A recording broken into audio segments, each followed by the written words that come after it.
macam mana kau dapat idea untuk kau involve dengan benda ni?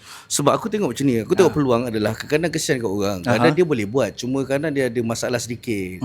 Contohnya tak boleh nak bayar sekian. Tapi kalau kita mampu nak buat, tolong dia, why not? Yes. Dia cuma tak dapat nak bayar benda tu je. Kita bayar dulu. Lepas tu nanti kau bayar balik je lah. Sesimpel macam tu je. Sebab aku dapat demand kat situ ada. Betul.